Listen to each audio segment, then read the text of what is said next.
and that's how I even got started with this, the whole internet business, because I sold all my shoes and stuff. Wow. So I had money in shoes. I had money how many clothes. shoes did you have? I had like 200-300 shoes. I had Jordans. I was a Jordans fanatic. How to beat the trap. Hey, peace, family, and welcome back to another episode of How to Beat the Trap. And I want to welcome to the trap today and my special guest here. I mean, we got a genius in the building. So, like, I had some funny people, I had some charismatic people and all that. And he got that too. But I got a genius in here, Boniface, entrepreneur extraordinaire. He's like the ghost of the digital business world. I mean, he's like the guy that like everybody knows and you might not see that much, but he pulling a lot of strings. He's the one you definitely want on your team, man, brother. I thank you and appreciate you for just like last minute hopping in, fresh as heck with this jacket on. I got to. And just coming to visit me in the trap, man. Thank you so much. So how we're gonna start this is we always start the trap by realizing that many of us face traps, right? And the trap is defined as a program or system that we was in before we gained the success. Or quite like that, but a program or system that entices or entangles you, but that's secretly meant to benefit another. Okay. Right? Okay. So it's really the setup. Okay. It's like the college trap. They tell us like go to college like it's for our benefit, but they really want to get the interest on our student loans. It's like how they tell us in the corporate trap, go to school, get good grades, and get a job. Yep. The jobs benefit us, they entice us, they entangle us, but really the jobs is for the corporations to, right? For them to make money and benefit themselves. Correct, right? So, or like the correctional trap. I went to prison, right? Or the corner trap. They make you think that selling drugs in the corner, you're going to be a baller and have all this money. But it's really to set you up so you can have free labor in prison and that you're in the correctional trap, in the corner trap, right? Or the culture trap. They tell us to blow money fast, right? Balling, spend it like it's your last, right? Buy all these labels, all these things, and you make it think it's about you. Yeah, you can look good, you can have jewelry, you can have all the girls, all the cars, but really it's for the corporations that's benefiting off us being consumers. Exactly. Right? So it's all these systems that we kind of go against that entice and tangle us, but it's secretly for the benefit of another, right? That's the trap, right? And so there's all kind of traps that we go through. So we're going to discuss like your journey, any traps that you faced in life or avoided, right, and saw. But what we do as we're driving towards the trap is I want to kind of reverse engineer first. And I want to start with like who you are today. So this is your time. I want you to talk your stuff. Tell us who you are. So go back like way back when I started. Then go to who I am. Right. We're gonna start with who you are. Who I am now. And then we're gonna reverse back to where you started. All right. Okay. Perfect. So let's start with who you are today. Boniface, entrepreneur extraordinaire. So my name is Boniface Ogunti. I was able to grow my consulting firm. So I own an educational business where I basically educate people on how to basically start their own business online. So I was able to grow that business to more than $8 million. Then I also own business overseas where I invest in trucking and cargo ship. And that's what I do overseas as well in real estate. So that's Boniface Ogunti to the nutshell. All right, so you were able to grow a digital business to over $8 million. And now you have secondary businesses overseas as well. How old are you right now? I'm 25 years old. Moment of silence for this man, please, who's just 25 years old, talking about $8 million just smoothly. At 25, man, I literally was on a street corner in Newark, New Jersey, selling heroin. Wow.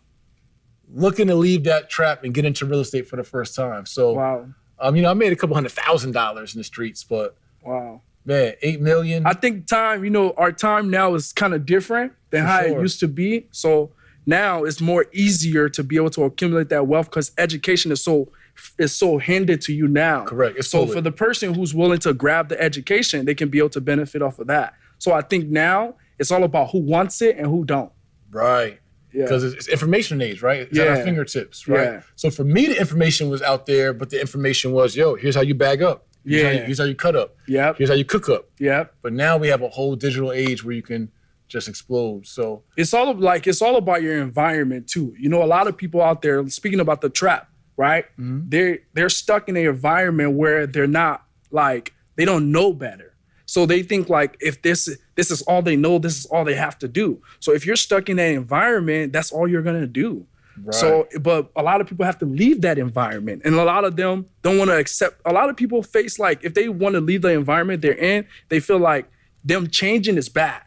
People don't think change is good, you know? So they're always gonna be stuck in the trap. And I'm gonna keep saying trap because since we're talking about the trap. Right? Yeah. Right. So, yeah. So all right. So, okay. So you're 25 years old, have made millions in real life. I've seen you all over the internet, all online, ads. People talk amazing about you. Like every time somebody ever brings your name up, it's like, it's always positive stuff, man. I know you have a lot of brands. What gave you a passion or inkling to like help so many other small businesses? So first, let's go back to who I used to be. All right, let's get into that. All right, cool. So the reason why I'm helping other businesses is because a lot of people wanted my services. So as people wanted my services, it was just like, okay, since you wanted my services, here that's what I have to offer. You can take advantage of the service. But what really gave me the motivation to get into all of this was how I grew up. Okay. So I grew up, like, if we're speaking about the trap, I grew up in Section 8.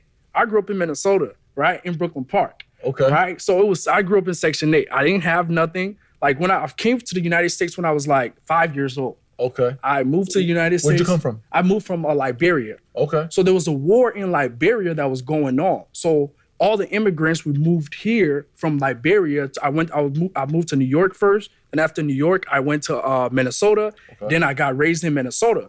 So were you with your mom and dad? No. I wasn't with my mom and dad. So me and my dad never really got along. So I used to be with my grandma.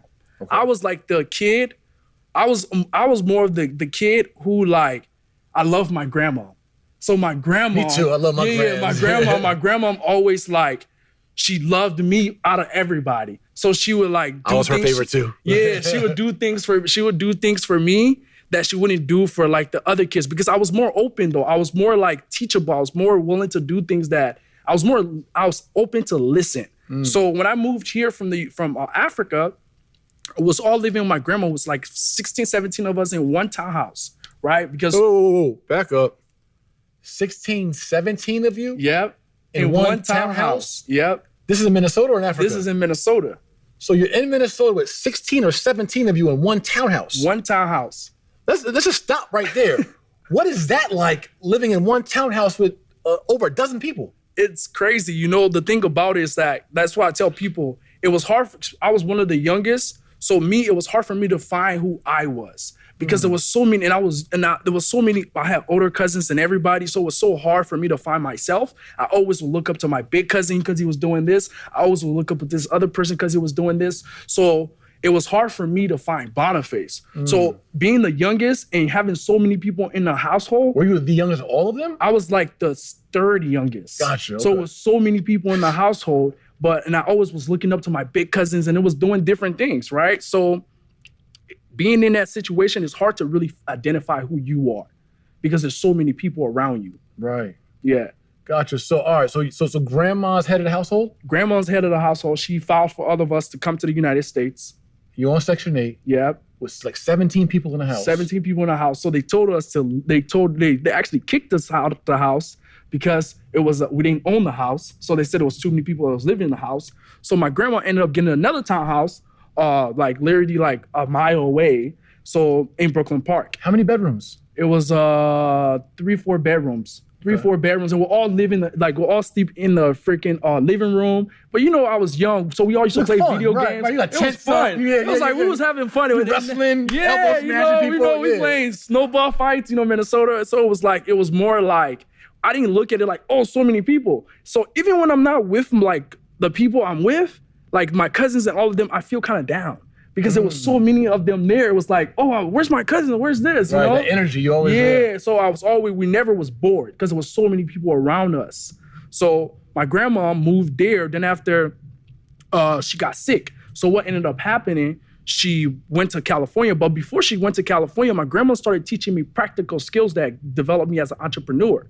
So when my grandma was living in Minnesota, she started paying me $5 to clean the house because all my cousins never wanted to clean the house. But I was young, and I was like, I needed my grandma. I didn't have my dad. I didn't have my mom. My mom was in Liberia. So me and my dad never got along. So my grandma was like, I want to just go there. Like, how, as a youngster, how do you have friction with your dad? How do you not get along? So I mean, me and my dad, we had like I understand why, because I'm successful now, so I was able to get that relationship back. Okay. But a lot of people, when everyone have dreams and goals. So as a male, if a male isn't accomplishing their dream, they feel, as every man, they feel like, why should I be around my family? Let me go accomplish my dream. I haven't done what I was supposed to do for them. Why am I here?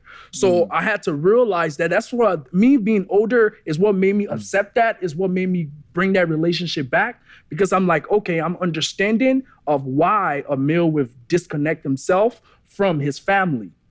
So me and my dad really didn't get along. So my grandma will pay me like $5 and I'll go to I'll go to like the 17 store, buy my honey bun, my bricks, and I'll drink that. I used to play basketball too. So I'll basically go after the game and just get my, the food court upstairs and go get my food. And that's about it. So I was doing that, and my grandma would always pay me to do stuff around the house. So I started learning how to do stuff for money. So then after, my grandma used to ground me a lot. So anytime I would get in trouble, she never ground everybody else because they would just leave. But it's because I didn't have my dad and I didn't have my mom. So when my grandma used to ground me and tell me to stay home for 4 months, like the summer, she would be like, you can't go out. If I do anything bad, you can't go out the summer. What would you do? Give me an example. Because my cousins, they would go out. Like, my grandma never liked me going out because I was young. She never liked me going out like at night and stuff, and being out till with my cousins. The street lights come on. It's she didn't like me. She didn't like me being, because some of my cousins, they would do stuff like unethical stuff, like they sell drugs and different things. So my grandma would be like, "No, you can't do that. Sit at home and go behind the couch, and you have to sit there the whole day." So discipline. Discipline. So she would be like, "Sit at home. You have to be in this house the whole summer." Wow. So that is what grounded me. And me being successful, I started realizing those principles are what allowed me to be able to ground myself to this day. Wow. Because my grandma grounding me, allowed me, so now I could stay home for a year. And I don't feel bad about it. You're chilling. I'm chilling. I don't feel like, oh, that's bad. Oh, I'm working on something. Like, I don't feel like it's bad to be able to do that. So there's principles my grandma was teaching me, like grounding me. How old were you about then? I was in like fifth, sixth grade, around there, like around that. Yeah, so my grandma would ground me and stuff, and she'll just say, sit at home, don't do this, don't do that, and don't go party. We used to go to all the house party, so my cousins, all of them used to go to the house party, and my grandma would always not want me to be in that crowd, because sometimes they would go to the house party and somebody would shoot in the air, and then, it was a shootout. Then she was like, don't be going and hang out with those bad kids, so that's how. Environment. Yeah, so she pulled me from there, and anytime I would go there, because I didn't have a lot of friends, so anytime I would go in those environments, she would bring me back. So then what ended up happening, my uncle started paying me to clean his house. He would pay me $25. I would go and clean his tub, wash his laundry, everything, and just do everything for him over the weekend. And that allowed me to start making money and start making me feel like, oh, I actually won money. Like, it was, my cousins then wasn't doing it. I'm more successful than most of them, because I think those principles when I was younger that allowed me to, I want to make money. So it made me more of a hustler to want to make money because of the things that my grandma and my uncle and everyone was teaching me. Wow. Because I was so humble and willing to learn. Wow. So yeah, so that was my story of how I got started. Then after, what ended up happening, my grandma ended up going to LA because she had a sickness. My auntie was living in California. So then after, I moved with my step auntie and my uncle. So you stayed in Minnesota or you went to California? No, I stayed in Minnesota. Okay, so now I went to another house now. Gotcha. So I went to another house now. It's a family house. Yeah, it's a family house. So it wasn't like strangers. So it was my family house. I went there. I started living with them for like sixth grade until I graduated high school. Okay. So as I started listening, I started being more like, I still had the mentality of I wanted to make money. Gotcha. Because I had all the little necessities. The person I was living with, they didn't like give me money to do anything. They just say, here's your house. This is what you have. That's it. So I wanted to make money for myself. And I never had the confidence to ask people for money. Like I couldn't go to somebody and be like, hey, can you borrow like my auntie? I couldn't do that. So I was like, I need to make money for me. So what ended up happening was that I started selling clothing. Is it high school? Yeah, this is in high school. Okay. I started my clothing brand. I had a recording studio. I had a shoe custom brand. So I was on the internet for a long time. So what year was this? This was like... You're pretty young. This was like last year. This was, no. This was like 2012, 13. Okay. I was in high school. 2012, 13, I was in high school. 2014, I graduated 2014. So it was like 2012, 13. As I started doing that, I started making money. I made my first $20,000 in 3 months doing shoe custom. So I seen this guy online on Instagram. So I used to be popular in school because I used to play basketball. I was really good. Okay. So what position? I used to play point guard. Point guard. Yeah, I used to play point guard. What's the most assists you had in one game? The most assists was like 7. Okay. 7, but the most points I had in one game was like I was going to points. 23. I was going there. Yeah. All right, 23 points. Yeah, Gotcha. 23 points. So I was doing that. People looked up to me. So me and my friends, one of my friends, his dad would always travel. So he had this crib, and we basically called it the trap house. Right? It was the trap house. So we basically would always be in this crib. We had the studio downstairs. I had a clothing brand, and I was making money shoe customing. So when I was doing my shoe custom, I went on Craigslist. I bought the whole plaque, the whole thing for the studio, every single thing. We had the studio downstairs. We had our clothing brand. We was doing photo shoots. It was just making money hustling in this trap house. Wow, in high school? In high school. And so tell me about the shoe custom brand. Was that like, hey, I bring you my shoe? And so people, that's the craziest thing. So people, I seen, this was actually like, me being such a hustler was a test. I literally seen the guy online shoe customing people. I went on YouTube and say, how do I do the shoe custom? I seen people airbrush. I bought the whole airbrush machine. It was like $500-$600. I bought the whole equipment and every single thing. Then after I always was good at social media. So one of my friend, he had a platform that had over 1 million followers. So his name was LaTruth. LaTruth, it was these guys on Facebook, because this was Facebook used to be popping. They used to post the links and all of that when they used to make money with links and stuff.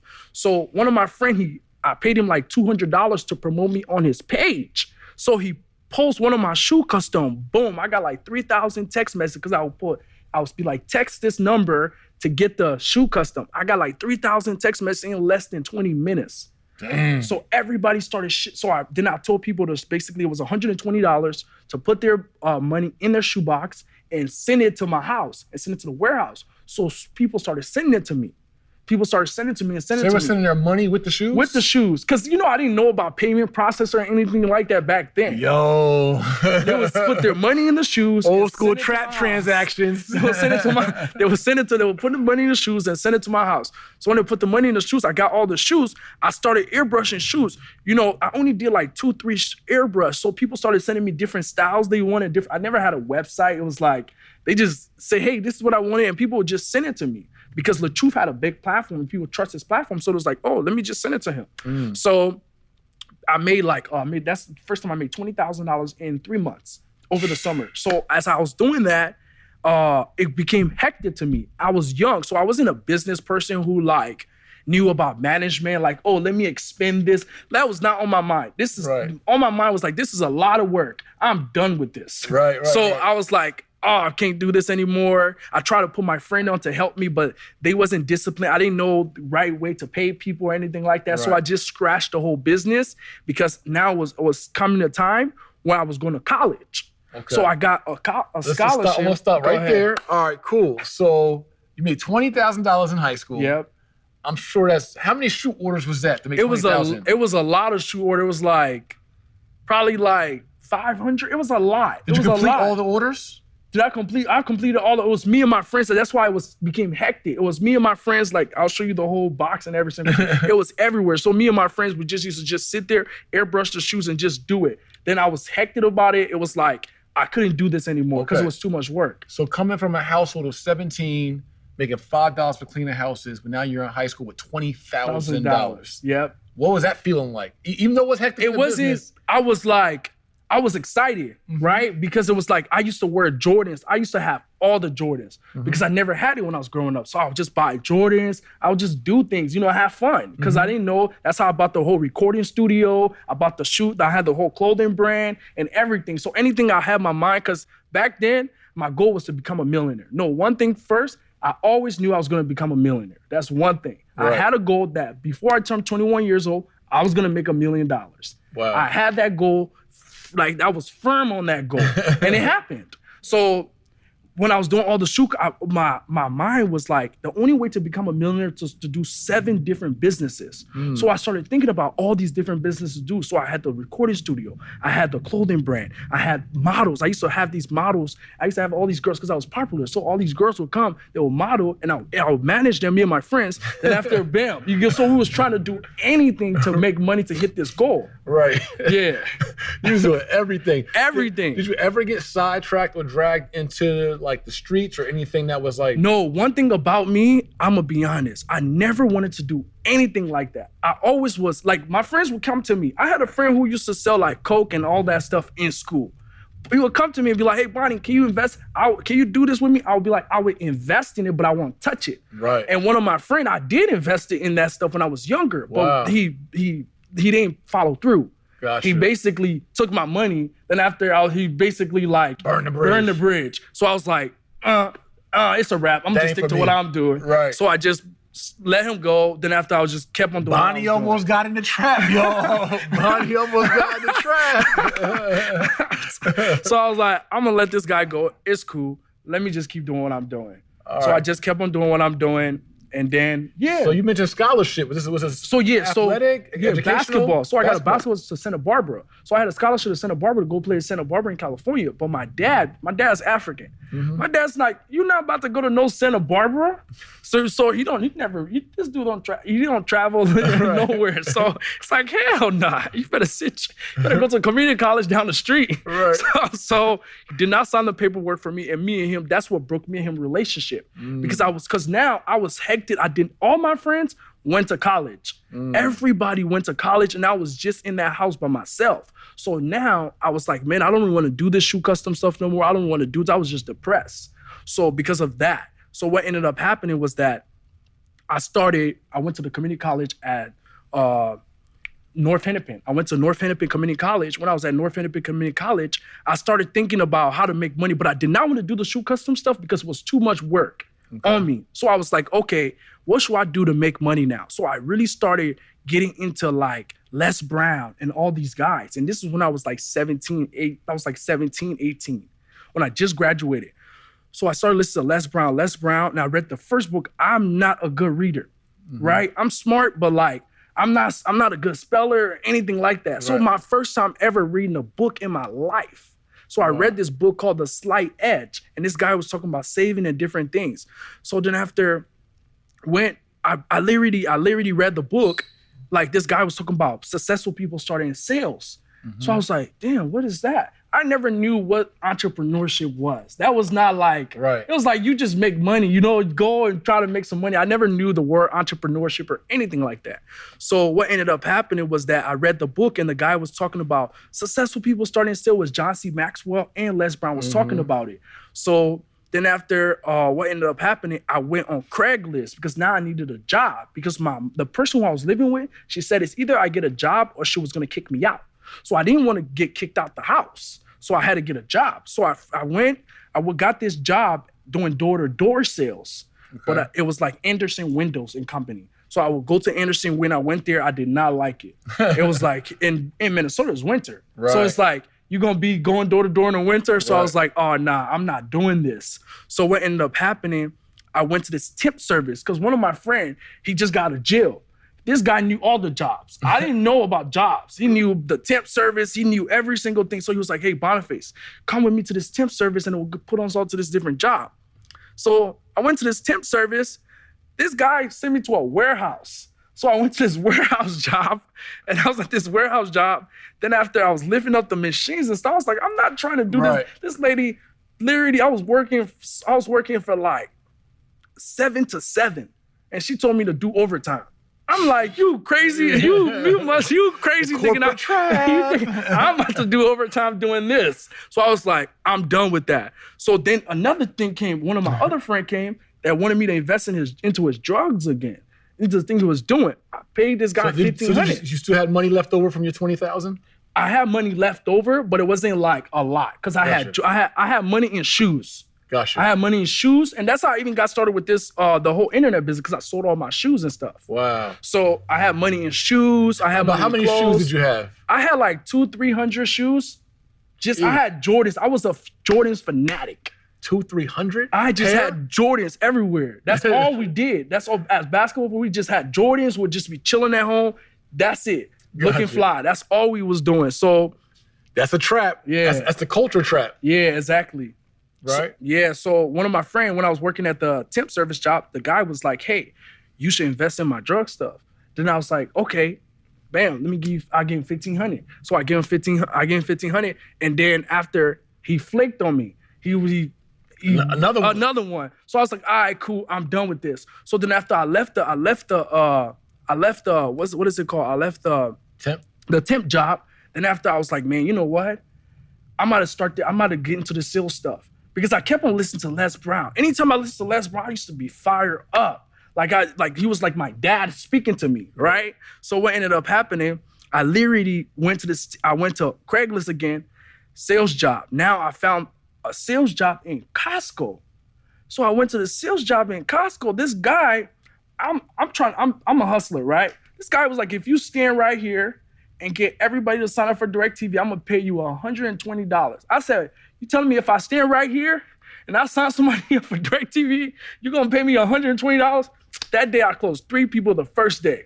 The first day on the job. So it was $120 for the day or per customer? Per customer. Wow. Per customer. So I closed 3 people the first day. I started going hard. So I became the #1 sales rep in the nation for Smart Circle. Wow. It was this company called Smart Circle out of 50,000 people. I was going so hard. I was having compliance issue. It was like, this guy is selling everyone. If you going behind the desk, everything, I'm selling everyone. Like, hey, come here, sir. So I'm selling everyone in Costco. So I got compliance issue and stuff like that, but I became really good. So I started managing the different retailers. And now I was around like 19 at the time. So I started making $5,000. What year was that? I was like 2016, 17. Okay. Around there, 2016, 17. I was just now arriving to Atlanta. Yeah, like around there. So then what ended up happening was that I was making $5,000 a month. I was managing Maple Grove Costco, Burnsville Costco, and I was also managing St. Louis Park, and I had a few one in Burnsville. So I was managing these Costco, and I had different employees. One thing, I was always mature. So I had 50-year-olds working for me, 30-year-old, everybody was working for me. So I had them going to Costco. 21 years old. I was like 21. No, I wasn't 21 at the time. I was like 19. Okay. I was around 19 at the time. So because I was so good at sales, people was willing to, it don't matter how old they was willing to listen to me because I can go to the store and sign up 30 people in 1 week.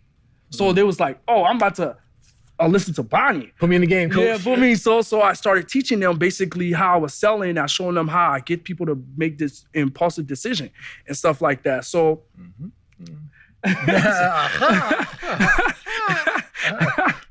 so I started making $5,000 a month. You know, I was sharp. Nobody around me was making $5,000 a month when I was like at that age. So what ended up happening, I seen this sharp guy. He was walking in Costco. This guy was sharp. I was sharp. I used to wear suits. My suits were sharp. So this guy was sharp. I was like, what do you do? He was like, I'm a lawyer. I was like, what do you mean you're a lawyer? What do you do? He was like, oh, I lower people car insurance and all of this. And he was making $15,000 a month lowering people car insurance. So I was like, I used to watch Wolf of Wall Street. So I give him the Wolf of Wall Street pitch. You show me how much you're making, bro, I'm going to work for you. We can work together. And I was telling him, let's work together and let's build it because he was moving from Iowa. So he moved from Iowa. Now he lowered my insurance because my car insurance was like $240. You know, I'm young. So they charging me. So this dude lowered my car insurance with, it was Geico. He lowered it from Geico to Progressive. He lowered it to like $80. So I'm like, I'm going to sell this. Right. So I believed in myself, so it didn't matter what I sold. So I was like, I'm going to sell this. So I started selling that with him. I didn't make the money that he was making because he wasn't organized. Me, I was lucky because when I was making money with Costco already had everything structured. Right. So this guy didn't have nothing structured. So I was like, man, you know what? Damn, what do I do? Then one day, one of my friends, his name is Noah, because I used to play basketball. And people now at this time, I'll post business content on my Facebook. I'll be in a suit. So Noah saw me in a suit and he was like, Bonnie, what are you doing now? Then Noah was like, bro, I'm making $30,000 a month with a blog on Google. One of my friends. Show me the money. He was like, I'm making $30,000 a month with a blog. So I was like, what the hell? First, I didn't believe him. I was like, man, I'm not believe that. Right. Leave me alone, bro. So then I was at my insurance agency. I was at the insurance. We had a little office in Brooklyn Park. Then this other client came, and this client was talking about how all these kids are making money online. And I was like, that's what Noah was telling me. Noah was telling me how all these people was making money online. So what ended up happening when Noah was telling me all that, I was like, bro, let's meet up. We met up at a coffee shop and he showed me how like he basically made a mock-up version of TMZ.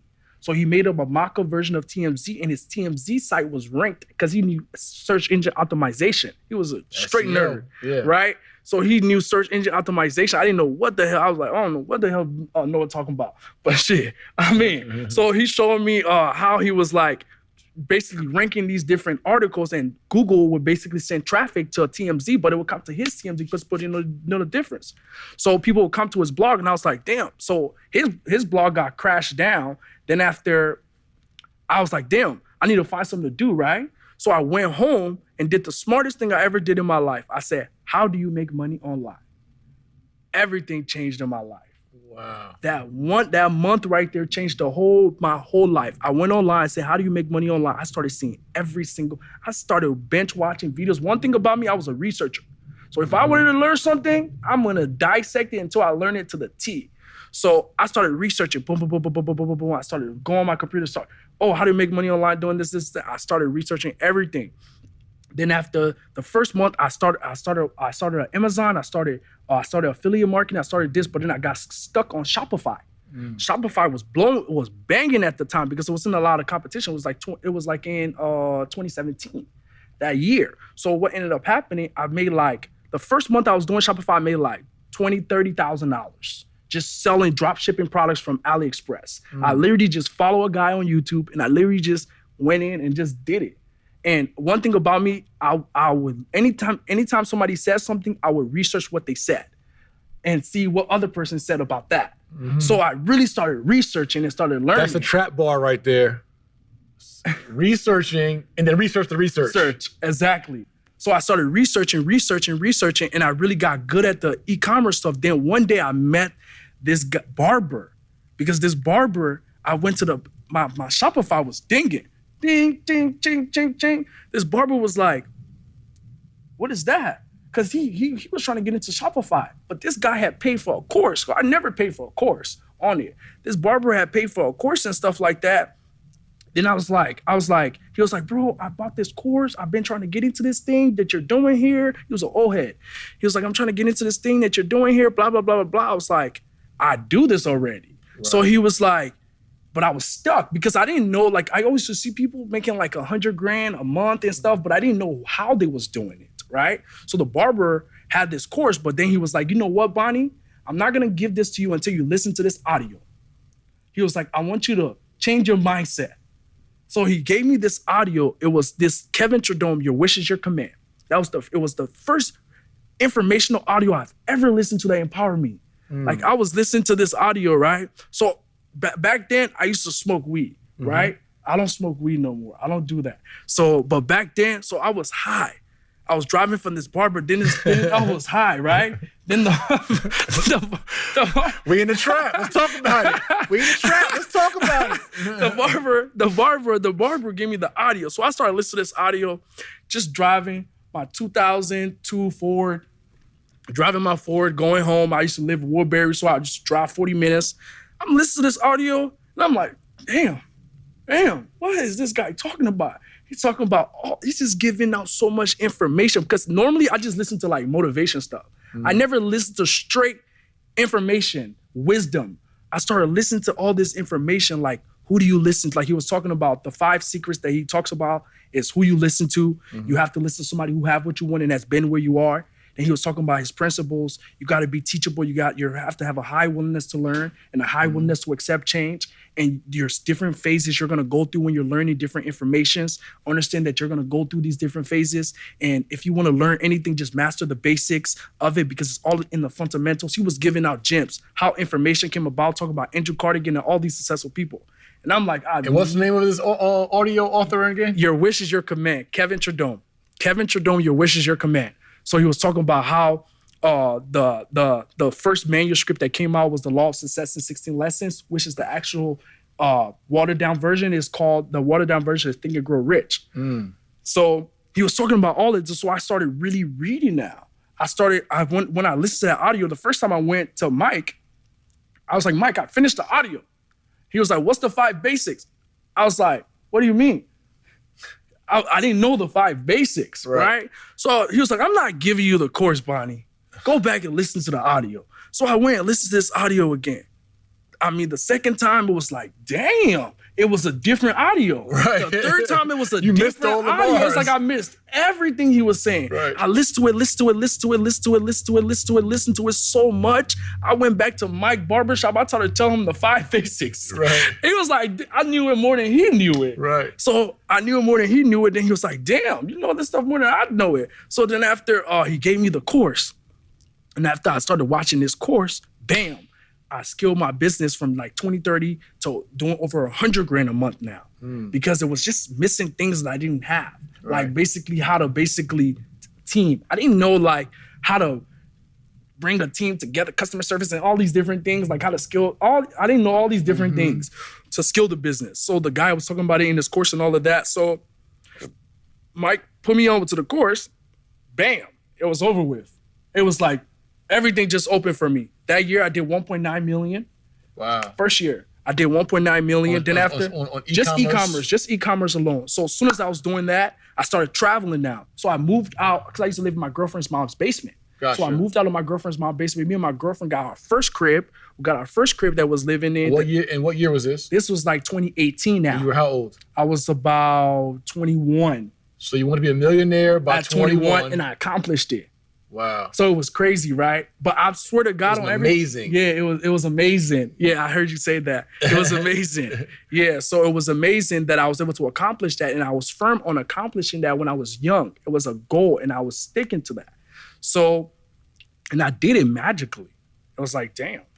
So I want to slow you up real quick. So just for some trap gems, break down for our audience who might be interested even in e-commerce, drop shipping or anything like that. What exactly is that? If I'm a novice. So okay, if you're a novice, what's that what e-commerce is basically everyone shops online. So social media is built for e-commerce. That's what social media is built for. So there's people that buy everything that we buy here, it's from a store. So what happens now, you can create your own store online and you can run advertisement campaigns to that store. Like you can run Facebook ads, TikTok ads, and all these different platforms. And all these different platforms are really good at targeting. So if any product that you have and you have a really good ad, the product would do really good. It's just about how you're marketing the product. So that's what e-commerce is. It's just there's different ways you can go about it. You can be a middleman by drop shipping the products and getting it from AliExpress, from these different vendors, and you can just put it on your store and sell it and run ads to it. Or you can have the products yourself and run ads to it yourself. So that's what e-commerce is. Really simple, just selling products online. Hey, peace family, let me interrupt you real quick. You heard this amazing game from King Boniface, and if you want him as a coach, as a mentor, or to join his programs, we have a How to Beat the Trap special for you right now that you can find and learn more from King Boniface at trappartners.com. That's right, www.trappartners.com to tap into the tools, resources, coaching, mentorship, and all that energy of King Boniface who just came through and blessed the trap. All right, guys, we'll see you there. Take advantage of this amazing opportunity. Now back to our regular scheduled program. Wow. All right, so you did that 1.9 million by 21. Yeah, if I did that, then after I started traveling. But one thing about me, I always was curious. So what ended up happening, I got into a big trouble because one of the at the time, this vendor I did $56,000 in one day. It was about 500K, $500K in less than 14 days. Nice. It was Mike. Mike gave me his credit card. He was like, because he started trusting me now. I didn't know nothing about credit card. I didn't even know. I've paid so many people about credit stuff, and I was like, I didn't know nothing about it. So Mike was like, here's my credit card. Pay me $2,000-3,000 a month, and you can use it. And it had like 40K on the credit card. So I was like skilling my ads up. So as I seen the ads skilling up, I was keep skilling up. I kept on duplicating the campaign, and kept on skilling it up. So then the vendor, the product I was selling, the vendor was telling me that she had the product, but she didn't have the product. So then I got into a hole because I ended up paying this vendor over $100K. I sent her $100K just for the inventory for the products. Then she already got the money. So now I'm stuck. And I got all these inventories. I got all these people that bought the product. Customers, right. And now the vendor's talking about it's gonna take 6 months. It's gonna take 40 days for the product to be produced. Then we also gotta ship it. You know, shipping from China is like. Right. What kind of product was it? At the time I was selling heels, slippers, and accessories. The most product I was selling was my heels and my slippers. It was going crazy. My girl was a fashion. She loved to shop. So I'm like me, I'm not a shopper. My girl does that. So I'm like looking at, she's telling me what's selling. So she's like, hey, this is selling, sell this. So you're just doing ads to a hot product that's trending and just doing creative ads. Exactly. I'll have my girl walk with the heels and I'll record her and bam, the ad is up. We launching the ad, we skilling the ad up. You marketed on Facebook? What only platforms? Facebook. I was only marketed back then. I was only marketing on Facebook ads. I would literally just go on Facebook ads and literally just skill it up. So here's some feet walking by with some slippers. Yep. This your girl. Yep. Hey guys, you want to buy this? Click my link. Click the link. Wow. Then I used to sell these steering wheels back then where you would be in your car. I always used to target the African American community because that's what my girl knew. She knew about, I never knew about all these different places, Shade Room, World Star, and all these different, so I always would tell her Fashion Nova. I never knew about none of that stuff. I used to work a job. So I knew none of that, like what that was. So she would be like, target this. These are the type of people that would like this. I was like, who would like this? So she's like, do this, do that, do that. So I started doing that. And then it started converting. So I got in that hole. Then I needed to get out of that hole. So I paid some guy like 10 grand to go meet him, Gabriel Bertram in Miami. I paid Gabriel like 10 grand to go meet him because Gabriel was the one who showed me how to skill my ads up because Gabriel was doing like 70, 80K a day. So I'm like, if you're doing that, bro, how you not getting in trouble like how I'm getting? Like, what are you doing different from me? So I went to see Gabriel and stuff like that.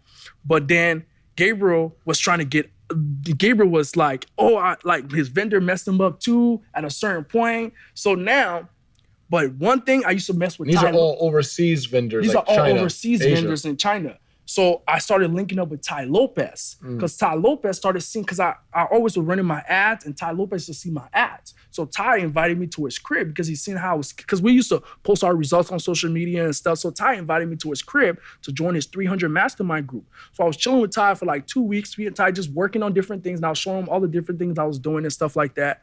Then after, Big flex. Yeah. I was chilling at Ty Lopez's crib for 2 weeks. Yeah, me and him was just working and stuff. Then after, I learned a lot from him and his team. Him and his team was doing different things. I started learning a lot from them. Then after he invited me over and over again, I went there like 5 times. I taught in one of his courses and stuff like that. Then what ended up happening, I started seeing Ty Lopez was selling courses.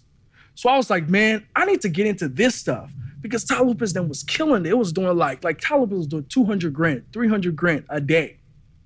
Selling courses online. So, and I'm like there and I'm like, whoa. So I'm like, I need to start selling this stuff because at least I won't get in. That's the only thing that can handle my ambition. Right. Because I was like, okay. No inventory issue. There was no inventory issue and I needed something that can handle my ambition. So I was like, okay, I needed to learn who was the best in this that I could learn from that would fit my personality. So I was more of an introvert back then. Now I'm more open now because I've been exposing myself to different people. I'm comfortable with people now. I've been right. So back then I wasn't really like that. So I went to this guy named Sam Ovens. I paid this guy like 35 racks. That was the first 35 racks I've ever spent on a training. I literally spent 35 racks to go see this guy because he's doing 20 million a year. So I went to see Sam Ovens. This guy had all these different, I never knew about no automation. I never knew about none of that. So Sam Ovens started showing me all these different automations that he had to set up in his business with Infusionsoft, ActiveCampaign. I'm like, what is this? But I was so teachable and I was so willing to stop doing what I was doing and do something else that I literally sat down at home for like 6 months, just learning every single thing and putting everything together. So I put everything together, I dropped my product because people used to ask me to teach them what I was doing. But I was busy doing what I was doing and enjoying my life. I didn't have time to just teach people, right? So what ended up happening was that when I went to see Sam Ovens, I started seeing Sam Ovens did like 20 million that year. And Sam Ovens was showing me all these different automations he had in his background of his business. And Sam Ovens just got me organized. He got me organized, focused, and just telling me just focus on you, sell your product, and don't worry about nothing else. So I literally set everything up that he taught me to do. That I did $2.5 million with my course, and I just started skilling up my course. I went even more crazier with my course last year, and even the year. So I just started going crazy with my courses and stuff. Then after, so that's how I got here. So then after, I really wanted to do something for my future. I stopped liking making money. It became not fun for me. Like, it wasn't fun because I didn't have responsibility. So me traveling and doing different things was like, oh, cool. But then after it became, damn, it's the same thing over and over and over again. Everything I wanted, I got it. Right. I had my condo, I had everything. I had the car I wanted. So it was like, what do I do now?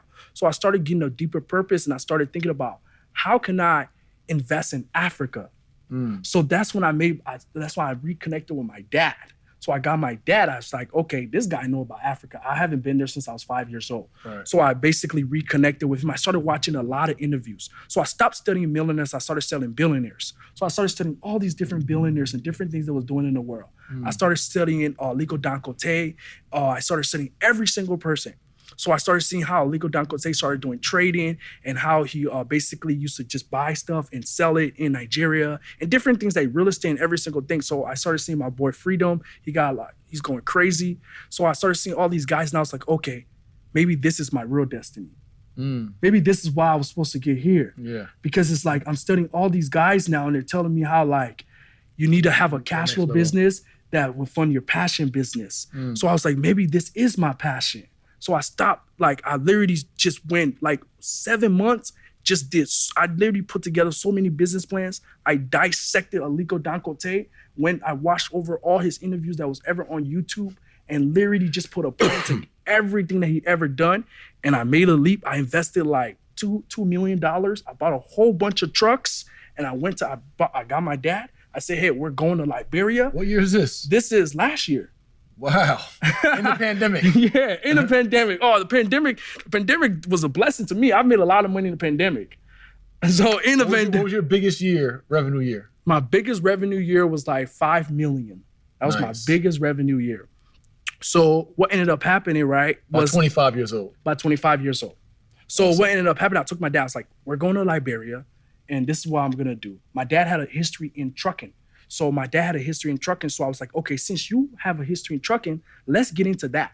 So let's go find some contracts and every single thing so we can get into that down there because all these people are going there and they're investing there. Let me see what they're, let me get my foot wet. And Aliko Dangote was talking about how he came there, he got his foot wet and then he just kept on growing. So I went there, we got all the trucks. I shipped the trucks from China. The trucks was cheaper. It was only $18,000 per truck. So we literally shipped the truck from China. It came to Ivory Coast. We drove it all the way to Hopper. And then after right now we transport fertilizer. This is big boy stuff, brother. I'm gonna tell you. This is what you're talking right now. Some grown men, Marcus Garvey, some international global business. I'm saying you're quiet, but I'm impressed and I'm proud of you. And I'm just telling you, this is everybody ain't shipping trucks from Asia to Africa to the Ivory Coast and driving them to Liberia. Yeah, I mean, it's what people, I think it was my destiny. So I was like, man, I started thinking man, I need to look at myself as a soldier.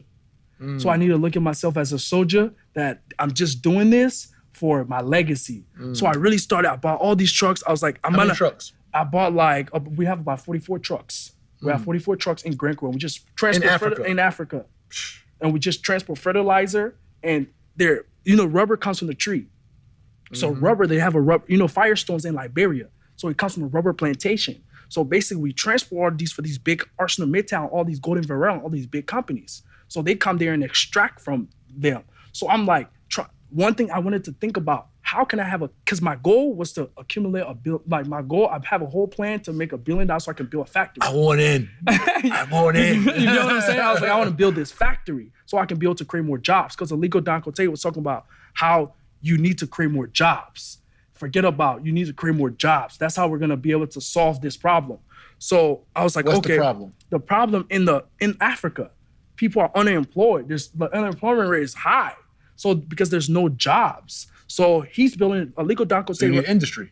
Yeah, so we need more industry. So Aliko Dangote spent $14 billion on the largest oil refinery in the world that's being built right now in Nigeria. This oil refinery is going to be able to supply Africa. So I literally started studying him. Then after, I was like, okay, I need to because I wanted to get something that's going to be a good cash flow so I can invest in other industries. So I was like, what can I do? And my dad, the only thing he knew was the trucks. So I grabbed him. I was like, this dude wanted one truck. But I'm like, I'm not going to do that. Let's buy. Yeah, let's get a whole bunch of trucks. Let's get a whole bunch of trucks. Because I was like, it's not going to be worth my time coming here. So I was like, let's do it. We might as well. So we did that. Then after I hired this. Did you get contracts first before you got the trucks? So my dad and them was already there's no competition there. So my dad and them was already there's only two, it's only me and the next person that has a lot of trucks like that. Nobody else. So my dad already knew people in the industry and he was raised there. Right. So it was easier for me to just say, hey, come on, let's go. Wow. So he was raised there. So we went to Golden Varel, we went to them, we did the interview, and then after we signed the contract, bam, we got the trucks, we got everything rolling. So then after now we're getting a cargo ship. So because we're gonna import rice from Taiwan. Because they got cheap rice there. From Taiwan. Yeah, from Taiwan to Liberia and all of West Africa. So I'm like, I'm trying to think about because I got some plugs in Africa too. Nice. Okay. Yeah, you got to put me on. So my goal is to accumulate. My overall goal is to build something that's big enough to create more jobs. So I'm thinking, how many cash flow can I get to be able to accumulate that? So I'm like, okay, I can get into the logistics sector with the trucking and have my dad run that, and then I can get into the cargo ship, import rice, and I can get into all these different other real estate and get into all these different industry and save and just get loans and different things, then build this big factory. Massive, yeah. Like how Aliko Dangote did. And I feel like I'm done. So that's me. In the trap, yo.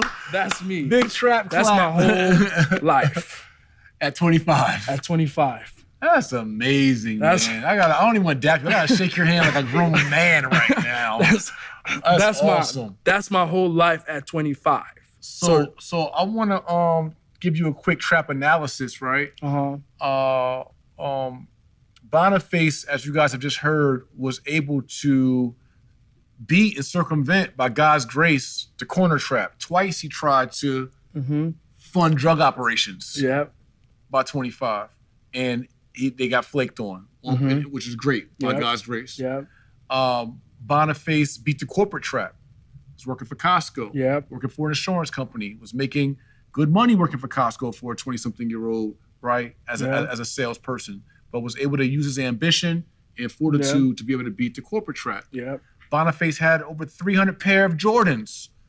Was sucked into the culture trap, and was able to leverage that for cash flow, and then be able to again get into higher level things that end up turning into his purpose. And now you are a global entrepreneur. Yeah. Are you still working in the digital space?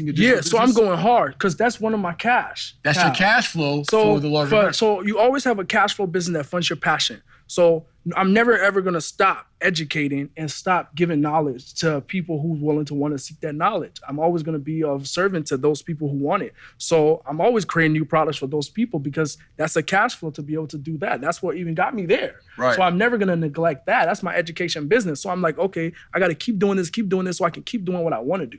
Absolutely. That's amazing. All right. So man, amazing story. I wasn't expecting all of that. Let's talk about your trap transition. Was there a aha moment, a defining moment that said to you, this corporate thing, trying these little drug investments, all this other stuff is not it. like I know that entrepreneurship, this freedom route, right? I just boxing me in is not it, and I know I'm going another direction. Was there a defining moment?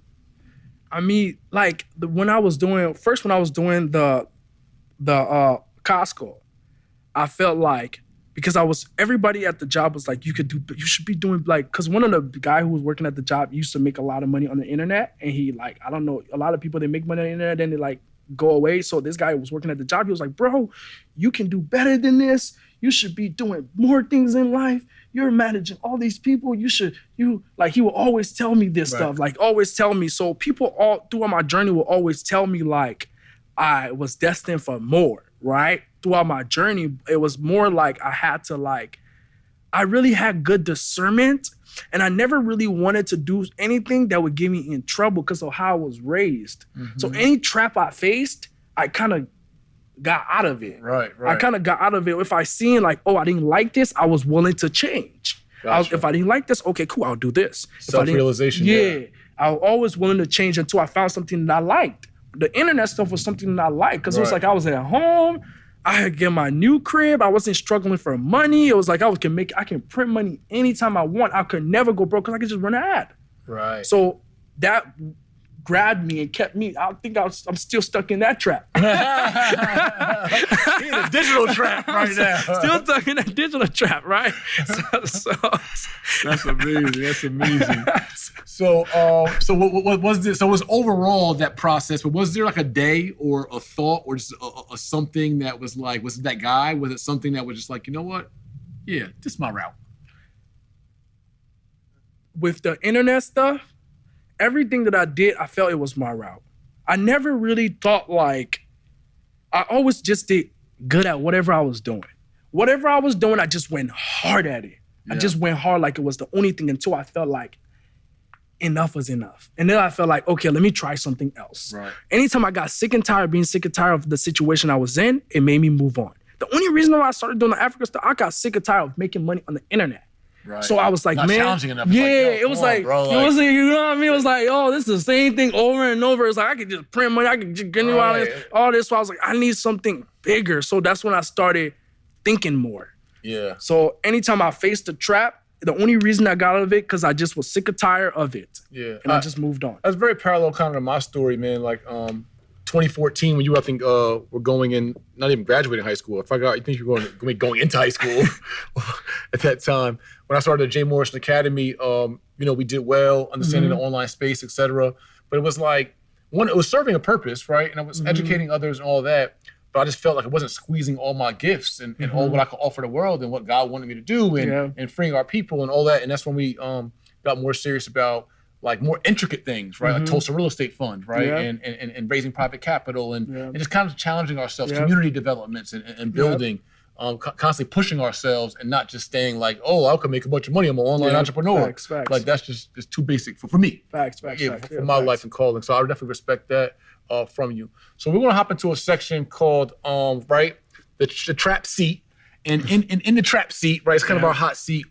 We have something called trap blown. Right? So it's kind of blowing the trap up. And so that we want to, you already done so already, man. You already blew our minds. But I want you to tell like a mind-blowing story, if you have one, of like either just something amazing that you can't even believe that you've done or been a part of, or someone you met, or, I mean, you kind of said a lot of that. But is there something that just stands out that's just like kind of a mind-blowing moment for you? The mind-blowing moment for me was more like when I was, when I wanted to invest in Africa.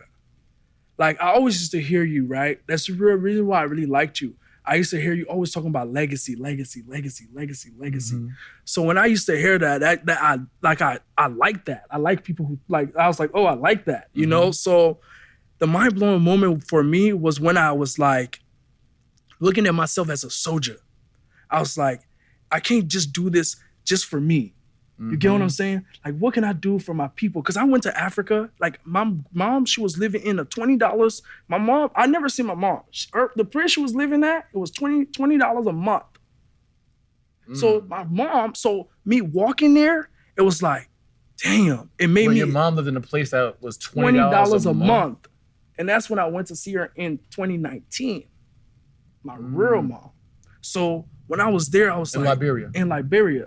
So I was like, damn, I gotta do something, man. It was like I just felt like I had a better purpose in life. Yeah. Like I gotta do something for my people. It was like, damn, that was like the aha moment for me. It was like, That's the aha moment right there. I don't care. I just gotta make a sacrifice. That's when I went so hard on my business. I never went so hard on my business so much in my life. I literally went hard. I was selling. I got my team. We just selling, and we just went hard. Everything must go. Everything, but I must change the situation. Yeah. So seeing my mom in there was just like the big aha moment that I had to do something different. Yeah, you know, for me, actually, it reminded me of I was working for Sotheby's International Realty. I'm on NBC Celebrity Realtor. I'm touring $56 million homes, all this fancy stuff. But I was educating in Newark, New Jersey in inner city schools. And I was doing a program called Hip Hop to Homeowners. And I remember seeing one of the kids in school in Newark. They had the school uniforms on, right? The school uniforms are kind of like shrunken and wrinkly and all that. But they had literally had a pair of white sneakers on with her thumb toe hanging out with a hole in her sneaker. And I'm like, how did I just leave a $56 million house in Alpine, New Jersey, America's richest zip code, and now I come to Newark, New Jersey, and our kids are going to schools with holes in their sneakers. Damn. I got to do something like, and I have this knowledge and information and these gifts. You got to go hard. I got to do more than just be a celebrity realtor. Like that ain't it. Yeah. You know? And so it's kind of that same kind of purpose transition for me. Like, yo, it's more than just me. It's more than just my family. My family, okay, I can take care of them. They can be straight. Yeah. But what about the rest of us? Exactly. Yeah, so I really respect that. So that's definitely mind-blowing, $20 a month. And you did taking action around that. And I took action. Took action. All right. And so give us one, if you have either regret, embarrassing moment, shameful moment, or something like that. Something you would take back, right? Like something like, oh man, if I could do that again, I'll take that one back. Regret. The only thing that I don't know if I can say regret. That's a big word. So it would be like, because everything happens for a reason. For sure. Right? So when I was starting the internet marketing stuff, all my friends, I used to tell them about it. But all my friends, they never used to believe it. They never used to care about it. They was like, what is this? And they thought it was like, that wasn't real, right? So I regret that, because some of them, they're still doing what they're doing now, right? So I regret, like, not like, maybe I didn't spend enough time with them to really cultivate them, to make them believe that at that stage that it was real, but I tried so much and try to expose them. Like one of my cousins, I was like, hey, look, I've been sending you this message from the day I started this. I've been sending you screenshots of everything I've been doing. Look at your messages. I've been sending like 4 or 5 of them. Now, one of them actually just came to Atlanta 2 weeks ago. It's like, I got to see what Boniface is doing. Right. So I regret them not listening. I regret them not listening. I regret y'all not listening to me. Them not listening. You get what I'm saying? I regret them not listening. I regret y'all missing out on this bag. Yeah, I regret them not listening, right? Because they were so stuck in their environment. It was so like, and I was so open and I was so willing to adapt and so willing to learn that people just thought one of my cousins thought I was just this freakish nerd. And it wasn't like I was doing anything magical. Right. I was just learning YouTube videos and just learning stuff at home. Simple stuff. I would buy a course, learn it at home, did action, and it worked. Right. So it was just like, I regret them thinking I was just some magic genius or something. And I was just doing stuff that was like, just right in our face. How can I explain it to you better? How can I have bro, just log on to the, you know what I'm saying? Like, I don't know what, I don't know. Like, that's the regret. I regret them not listening. All right, real life. All right, family. So, Boniface, as we come to a close, man, we have this thing called the Trap Cheat Sheet. And it basically is, if you were to talk to them, Yeah. right? So- whether it be your cousins, no. Yeah. Whether it be your cousins, your younger self, or someone that might be facing that corporate trap. They're a great salesman for an organization, right? Like you work for Costco. Yeah. Or someone that's caught in a culture trap. They got 1 million pairs of Jordans, they looking fly and all of that. Yeah. But they're not doing anything super purposeful in life. Yeah. Or someone that's a digital entrepreneur. You're making 6, Yeah. 7 figures a month. You think you're the man or woman, Yeah. but you have not really embarked on the fullness of your legacy. Yeah. Give them a trap cheat sheet of how they can break. Because I really think that's one of the Yeah. biggest culture traps. There's so many, and I kind of regret it in a way. There's so many infopreneurs that are doing so well and making good money and taking care of their families and all of that. Facts. And you think because you're teaching courses, that's leaving a legacy. And it is, but there's more you could be doing in life. So like I tell like a lot Talk of to them. these entrepreneurs is that like for the longest when I was doing the stuff, right, I'm gonna be honest, I don't own no car. All the stuff I do is for me to make a profit. Everything I don't indulge in things that people indulge in. If I do it, it's because it's a marketing mechanism. Because it's not me. I'm gonna be real to Boniface. So what I would tell most of these entrepreneurs, because they could say, oh, I'm leveraging it, this and that. But they get sucked into the culture trap. It's part leverage and marketing, but keep it real. They get sucked into it. They get sucked into it. You in competition. It gets sucked into it. They get sucked into it and stuff. So what I would tell most entrepreneurs is that there's bigger things you can do because we're making so much money on this internet. And it's like, if you're not gonna be able to just think in your heart and feel like, how can you change not just you, your family? How can you change a generation? How can you make like a nation? Like you need to start thinking deeper.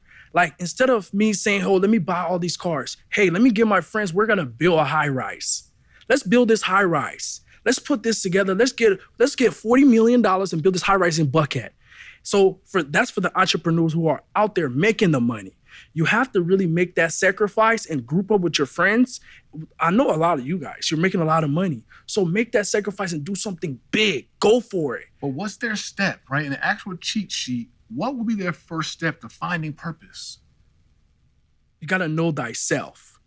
You got to know yourself. Like, what do you want, right? Because everybody wants something different, right? So you have to know what you want and just align yourself with the people that want those things too. So, but the advice I would give to people who's out there, that's for the people who already making money on the internet, right? Do some big stuff so we can leave some big legacy, so we can actually be the one that said, oh, these guys, the internet guys really did it. But for the people who's just who's starting out, or even even the people who are even doing this and you're stuck in the stage where I used to be when I'm like, I don't really care about money anymore. You have to go back to those basics that Kevin Chadome was talking about. Kevin Chadome said there's 5 secrets to wealth creation. Number 1 is, who do you listen to? Okay. You have to listen to somebody who have what you want and has been where you are. Everything that you have in your life right now, you have been listening to the people that what you wanted. Now it's time to listen to somebody else. And that's why when I wanted to make the investment and say, I'm going to make the sacrifice and invest in Africa, I had to listen to people I wanted to be.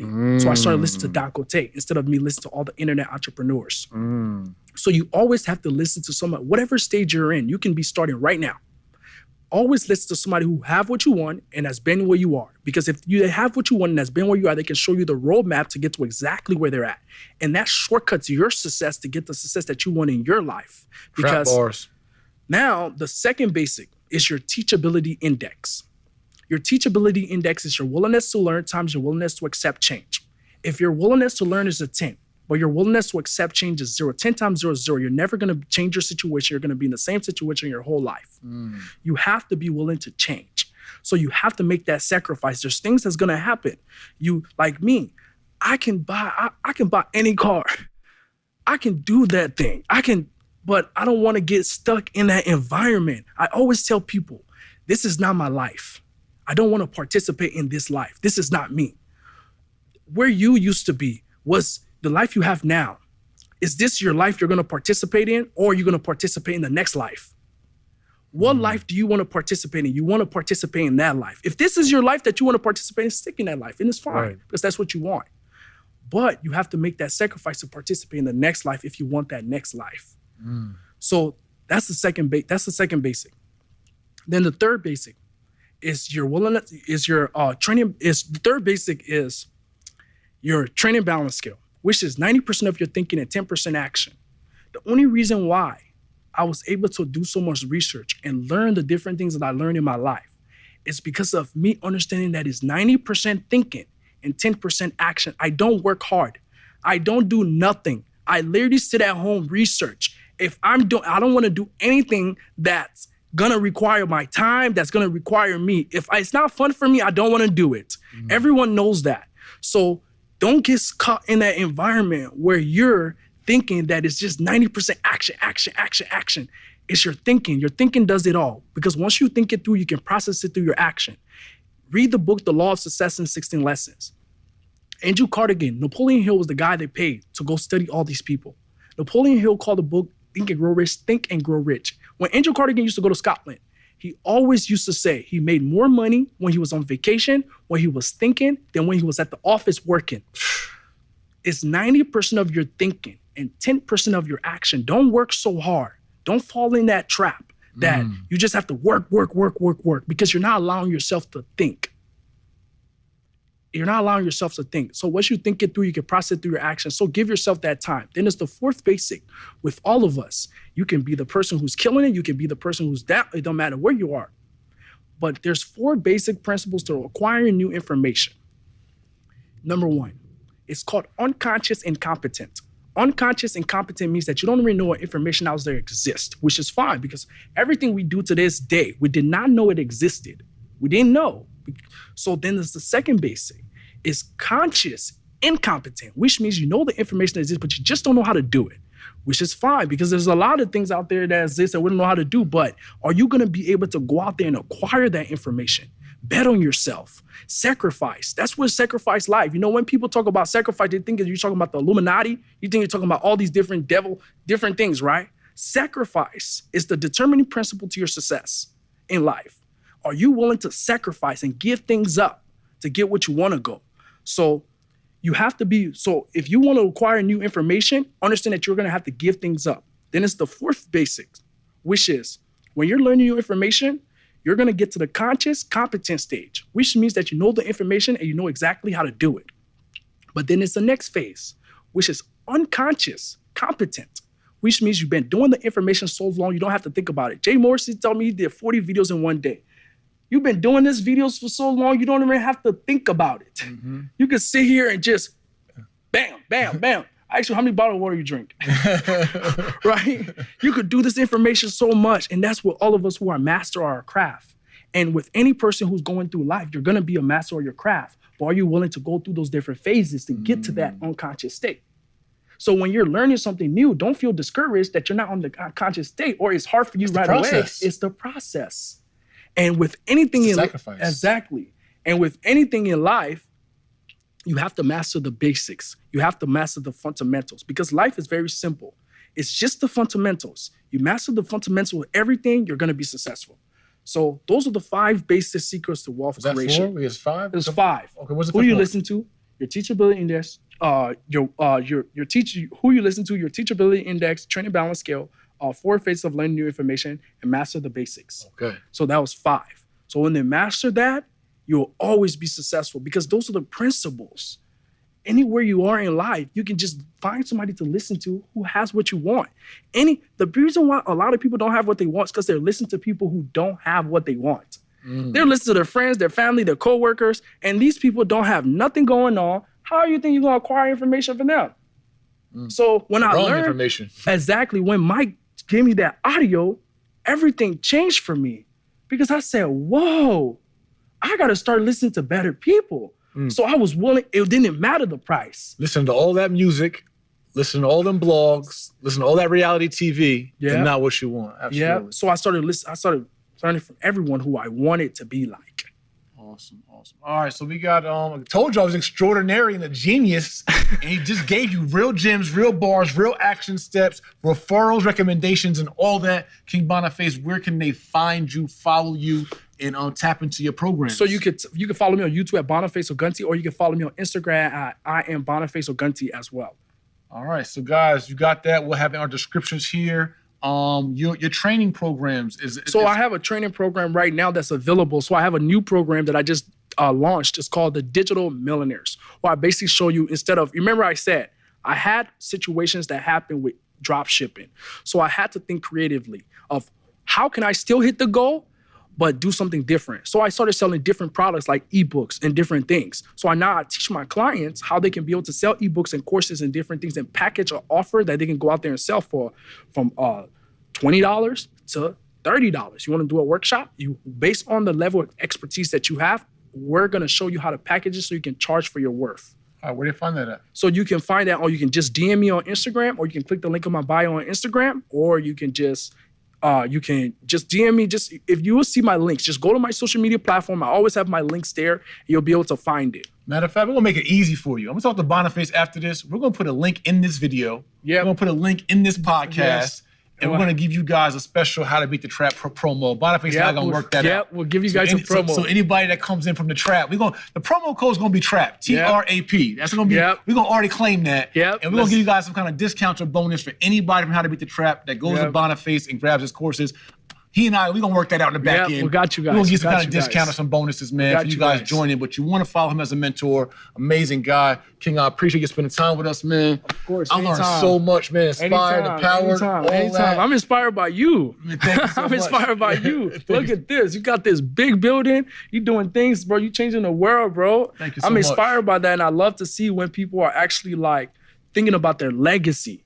Absolutely. You know, that's like, in real life. Yeah. You know, like you thinking about your legacy. You're not like even saying the word legacy. Yeah. It's a big statement. Right. You know, so. Right here from the Legacy Center. Right here from the Legacy Center, you know? Yeah. All right, guys, you already know what it is, man. Thank you guys for joining us in the trap. Make sure you stay tuned for our next episode. Like this, share this, subscribe to the podcast, man. Tell a friend to tell a friend, and I'll see you next time on How to Beat the Trap. Hey, Peace family, it's Jay Morrison, co-founder of the Legacy Center here in Atlanta, Georgia. And I want to invite you all to be a virtual member of our building, our Class A office space, also known as the Black House. From anywhere in the world, you can house your business here in Atlanta, Georgia, and have your virtual address be our address. Get your own suite number.